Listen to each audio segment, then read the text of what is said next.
તો કેશોદ શહેરમાં ભારતીય જનતા પાર્ટી દ્વારા ટાઉન હોલ ખાતે પ્રબુદ્ધ નાગરિક સંમેલન તથા વિચાર મહાસંમેલનનું આયોજન કરવામાં આવ્યું હતું। આ કાર્યક્રમમાં ગુજરાત પ્રદેશના કારોબારી સભ્ય તથા સેન્ટ્રલ બેંકના ડિરેક્ટર પ્રદીપ ખીમાણી, જૂનાગઢ ભાજપ શહેર પ્રમુખ ગૌરવ રૂપારેલિયા સહિત અનેક આગેવાનો ઉપસ્થિત રહ્યા હતા। આ સંમેલનમાં કેશોદ શહેરના વિવિધ ક્ષેત્રના પ્રતિષ્ઠિત નાગરિકો, ડોક્ટરો, વકીલો, વેપારીઓ તેમજ વિવિધ સામાજિક સંસ્થાઓના આગેવાનો પણ મોટી સંખ્યામાં જોડાયા હતા। કાર્યક્રમ દરમિયાન આવનારી નગરપાલિકા ચૂંટણીને ધ્યાનમાં રાખીને પક્ષની નીતિઓ, વિકાસના મુદ્દાઓ અને જનસંપર્ક અંગે ચર્ચાઓ કરવામાં આવી હતી।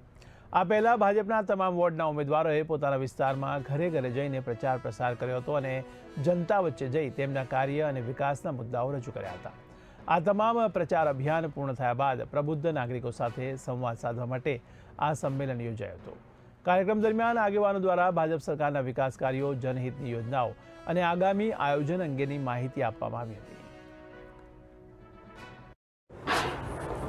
આજરોજ કેશોદ નગરપાલિકા સ્થાનિક સ્વરાજ્યની ચૂંટણી જ્યારે 26 તારીખે જેમનું મતદાન થવાનું છે, જ્યારથી કેશોદ નગરપાલિકાની ચૂંટણી ડિક્લેર થઈ ત્યારથી ભારતીય જનતા પાર્ટીના તમામ ઉમેદવારો પ્રજા વચ્ચે છે।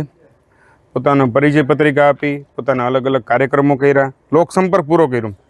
આજરોજ કેશોદ નગરપાલિકાની ચૂંટણી અંતર્ગત કેશોદ નગરના પ્રબુદ્ધ નાગરિકો, ડૉક્ટર્સ, એન્જિનિયર્સ, વકીલ્સ, બિઝનેસમેન, તમામ પ્રકારના કોઈ સંસ્થાના આગેવાનો છે, NGO છે, મંડળો છે, આ બધાની સાથે ગુજરાત પ્રદેશના કારોબારી સભ્ય અને સેન્ટ્રલ બેંકના ડાયરેક્ટર શ્રી પ્રદીપભાઈ ખીમાણી દ્વારા પ્રબુદ્ધ નાગરિકોનું સંબોધન કરવામાં આવ્યું અને 26 તારીખે વધુમાં વધુ લોકો પોતાના વિસ્તારમાંથી પોતાના મતદારો સૌ જાગૃત થાય અને ભારતીય જનતા પાર્ટી તરફે મતદાન કરે એવી સૌ મતદારોને આજે પ્રબુદ્ધ નાગરિક સંમેલનમાં અપીલ કરવામાં